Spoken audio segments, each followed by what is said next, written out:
नमस्कार, capital TV Bihar देख रहे हैं आप और आपके साथ मैं हूं दिव्या।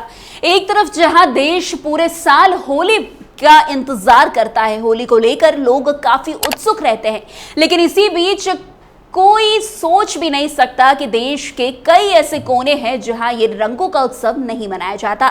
लेकिन आज हम देश नहीं बल्कि बिहार के एक ऐसे जिले की बात करेंगे जहां होली 2.5 सालों से नहीं खेली जा रही है। ना ही होली में रंग गुलाल उड़ाए जाते हैं और ना ही घर में पूरी पकवान बनाए जाते हैं। और ये सिर्फ एक घर की कहानी नहीं बल्कि पूरे गांव की कहानी है। ऐसा क्यों होता है, लोग उस दिन क्यों नहीं होली मनाते, सब कुछ बताएंगे इस खबर में आपको विस्तार से।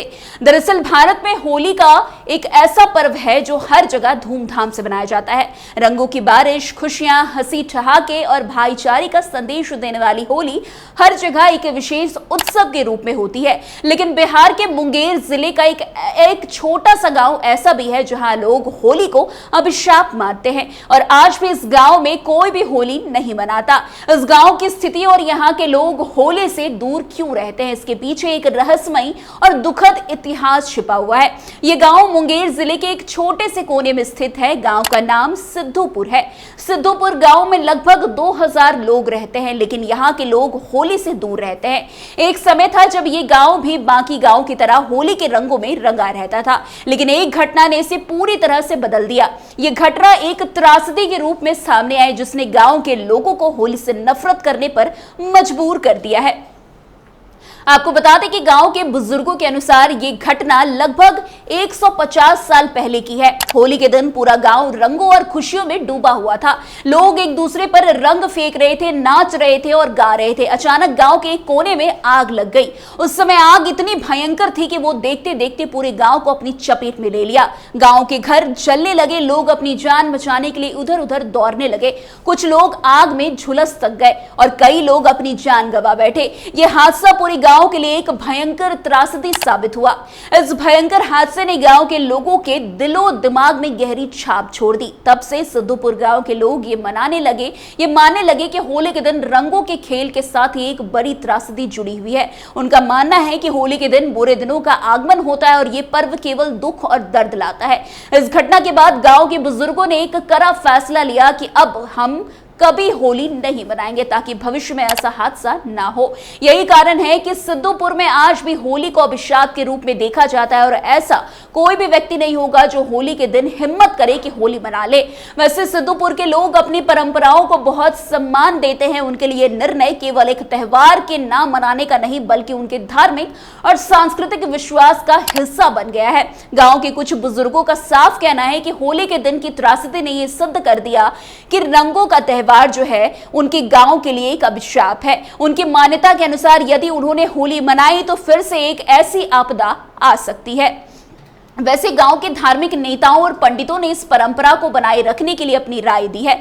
पंडित जी का कहना है कि हमारे पूर्वजों का विश्वास है कि इस दिन अगर हमने रंग खेला तो गांव में कोई ना कोई दुख अवश्य आएगा। यही कारण है कि हम इस परंपरा को आगे बढ़ा रहे हैं। वैसे आपको बता दें वो त्रासदी गांव के लोगों के मानसिक स्वास्थ्य पर भी गहरा असर डाल गई। गांव में हर किसी के मन में ये डर बैठ गया है कि होली के दिन कुछ बुरा जरूर होगा। ये डर इतना गहरा हो गया कि आज भी सिद्धूपुर के लोग होली से डरते हैं। यहाँ तक कि बच्चे भी रंगों से दूर रहते हैं और बड़े लोग इस दिन को बिल्कुल सामान्य तरीके से बिताने की कोशिश करते हैं। वैसे ये भय, अंधविश्वास धीरे धीरे गांव की पीढ़ियों में भी फैल गया और सिद्धूपुर में आज भी कोई ना कोई बुजुर्ग यही कहता है कि होली के दिन विशेष ध्यान रखना चाहिए। एक बार जो हादसा हो चुका है वो फिर से ना हो, इसका ख्याल रखना हमारी जिम्मेदारी है। हालांकि अब समय बदल चुका है। नई पीढ़ी के लोग ये मानने लगे हैं कि इस भय को खत्म करने की जरूरत है। गांव के कुछ युवा ये मानते हैं कि हमें अतीत से सीखना चाहिए, लेकिन डर को छोड़कर हमें आगे बढ़ना भी चाहिए। वैसे आदित्य और निशा जैसे कुछ युवा सोच के साथ आगे बढ़ रहे हैं कि हमें अपने अतीत को सम्मान देना चाहिए, लेकिन इसका मतलब ये नहीं कि हम इस अंधविश्वास से बंधे रहे। आदित्य कहते हैं कि हमें होली को एक खुशी के रूप में मनाना चाहिए, ना कि उसे डर और दुख से जोड़कर। हमें समझने की जरूरत है कि रंगों से कोई त्रासदी नहीं जुड़ी है। ये केवल एक त्योहार है जो हमें खुशी देने के लिए है। वहीं निशा भी यही कहती है कि हम यदि डर से बाहर निकलेंगे तो हमारी पीढ़ी को एक नई दिशा मिल जाएगी। हमें यह समझना होगा कि किसी एक घटना के आधार पर हम पूरे पूरी तरह से जीवन के किसी पहलू को नकार नहीं सकते। वैसे गांव के कुछ बुजुर्ग लोग अब भी इस परंपरा पर अडिग हैं। उनका मानना है कि इस परंपरा को तोड़ने से गांव में फिर से बुरी घटनाएं घट सकती है।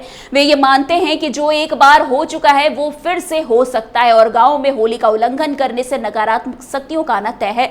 इस मानसिकता को बदलने में समय लगेगा क्योंकि ये विश्वास सदियों से चला आ रहा है, लेकिन सिद्धूपुर में कुछ बदलाव आ रहे हैं। गांव में शिक्षा का स्तर बढ़ रहा है और अब लोग अधिक खुले विचारों वाले हो रहे हैं। आधुनिक शिक्षा और नए विचारों के कारण गांव के युवा अब इस विश्वास को चुनौती दे रहे हैं। वे समझते हैं कि अंधविश्वास केवल समाज को पिछड़ेपन की ओर ले जाता है और इसका समाधान केवल शिक्षा और जागरूकता से ही हो सकता है। अब गांव में कुछ लोग ये भी सोचने लगे हैं कि होली को बिना रंगों के लेकिन प्रेम और भाईचारे के रूप में मनाया जा सकता है। वे ये चाहते हैं कि इस दिन लोग एक दूसरे से मिलकर संवाद करें, प्रेम की भावना को बढ़ावे।